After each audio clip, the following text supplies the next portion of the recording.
Today I'm going to take you through a pre-exhaust chest workout. The pre-exhaust workout consists of isolation movements followed by a heavy compound movement. First I'm going to take you through the pec deck. So the first set is the failure, around about 25 to 30 reps. The principle behind it is to stimulate the fast and the slow twitch muscle fibers together in one workout. What you do, you start off with an isolation and completely pre-exhaust, fatigue the chest, and then you'll move on to a heavy compound lift, doing sort of like short rep ranges, but hitting it heavy and hard. But I prefer to use a pec deck rather than a dumbbell fly, because I feel when I'm doing a dumbbell fly on the bench, I feel a lot of stress on my shoulder joints. With this, you don't, and it's all chest. It's all chest movement, all isolating the chest area there, and it's the middle of the chest. Yeah, you're going to failure just to warm up the region of the chest you're working on. It's just to get ready for what's coming next, and it's just the total. This part of the exercise is to totally pre-exhaust the chest.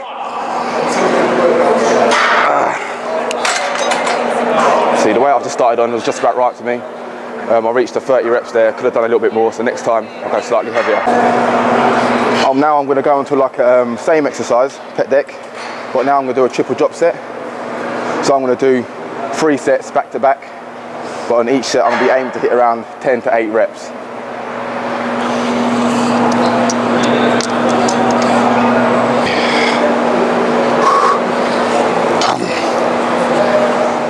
A drop set is when you start off on weight, you do the required rep range, which here is around about, I don't know, 6 to 8 reps, and then immediately drop it to a lighter weight, and then same again. Always trying to stay within the 6 to 8, 10 rep range. I'm just lowering the weight 1 notch there, and I'm going to do another 10 reps.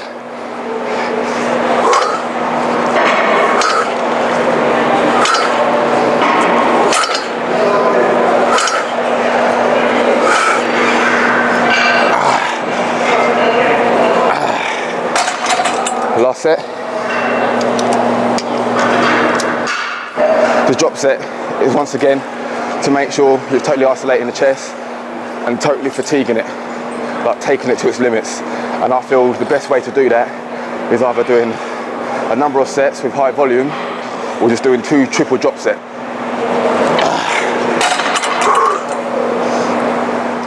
So I'm going to do that for 1 more time. Let's go.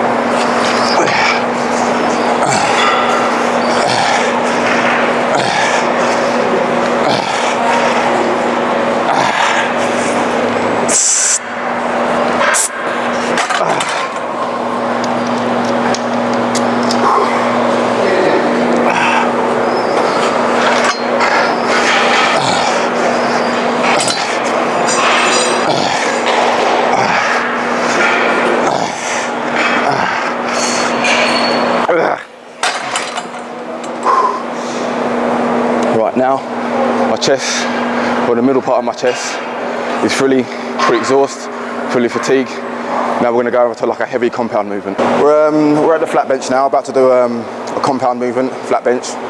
We've just pre-exhausted chest on the pec deck over there. So I've got my mate here, Rich, who's going to spot me. Right, it's best to have a spot when you're doing like the compound movement followed by the isolation chest movement, because you're not as strong in that area where you've pre-exhausted. We're going to hit for 10 reps, yeah? 1, 2, 3, up. Your butt, got it. A compound movement is a multi-joint movement. In other words, it's a movement that requires 2 or more joints to move the weight.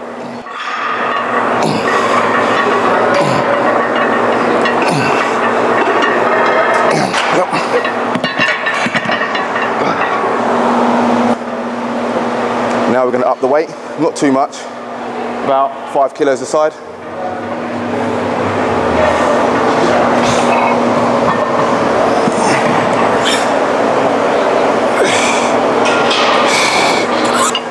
I say, when you first go around to do it, you might not be able to gauge it as well, but you want to gauge it so you're failing around about 10, maybe 12 reps, but you don't want to be doing any less than 6 reps.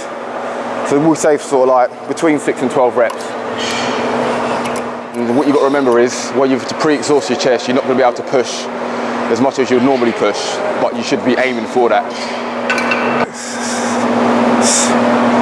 Right, same again. I'm going to try and hit 10 reps.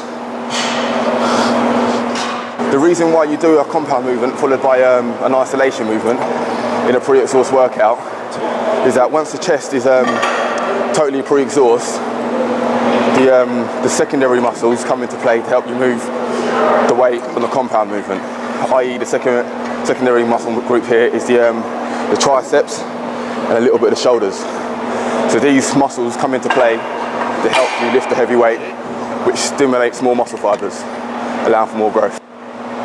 See, that was a good weight for me. I failed round about where I want to be failing, so I'm going to do one more set of that, and that's the heavy compound movement for the middle of the chest complete.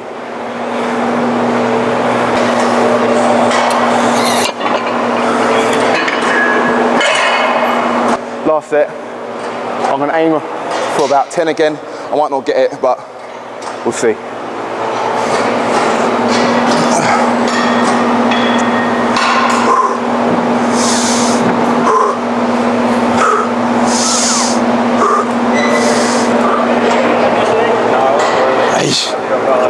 Big weight, come on, big weight.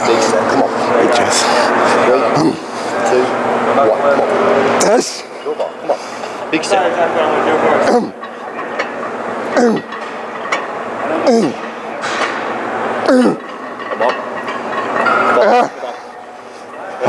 Big chest.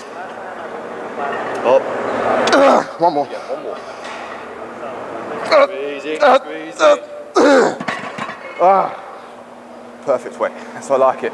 Nice and hard. As a bodybuilder, I believe you have to incorporate all sorts of training. You want to do your heavy powerlifting moves, you want to do your hypertrophy workouts, you want to do your high volume training and the pre-exhaust. The reason being, you're stimulating all the muscle fibers with the power lifts, deadlift, the bench and that.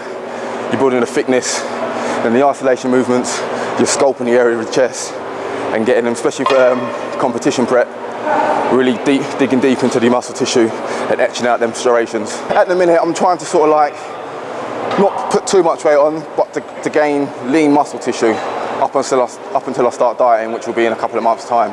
So I just want to try and stay in reasonably good shape, but either stay the same weight or get slightly bigger and thicker. When I'm with Grenade, I'm sponsored by Grenade now. We go to a lot of expos and that, so it's important for me to stay in condition and to stay reasonably lean for expos and that.